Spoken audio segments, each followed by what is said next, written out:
Alors, donc, nous avons ici devant nous une pièce professionnelle qui s'appelle la Air King.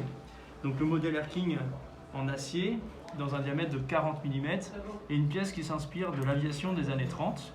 Donc la particularité de cette pièce, c'est que vous avez pour la première fois, de façon unique, l'aiguille des trotteuses et le logo Rolex en vert et la couronne en jaune. Donc c'est vraiment sa signature. Et vous avez effectivement la signature Air King, qui est vraiment un modèle historique. Ça faisait plusieurs années que la maison Rolex avait mis un peu cette montre en sommeil. Et là, ils l'ont représentée depuis 2-3 ans dans une version acier, avec un bracelet satiné et un joli boîtier poli et satiné.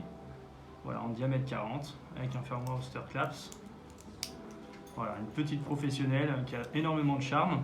Vous avez toute la symbolique de l'aviation avec la minuterie, c'est-à-dire les indications des minutes, donc le 5, 10, 15, 20, 25, qui s'inspire des compteurs des avions des années 30. Donc voilà, une petite pièce pleine d'histoire, très agréable à porter, très quotidienne, et je suis sûr que vous allez apprécier. Magnifique. Félicitations. Et comment peut-on la comparer à la Submariner? Comment on peut les distinguer? On peut les distinguer. Alors, c'est deux pièces complètement différentes, c'est-à-dire qu'elles font partie de la même famille, les professionnels. C'est-à-dire que Rolex a développé des montres qui répondaient à des besoins. C'est-à-dire que celle-ci, c'était vraiment pour les pilotes d'aviation, et celle-ci, c'était pour les professionnels de la plongée. Donc, il y a des caractéristiques différentes. Ici, c'est l'usage d'une lunette unidirectionnelle en cérachrome brevetée par Rolex, qui permet, en positionnant le repère sur les minutes, de calculer un temps de plongée avec une graduation jusqu'à 1 heure.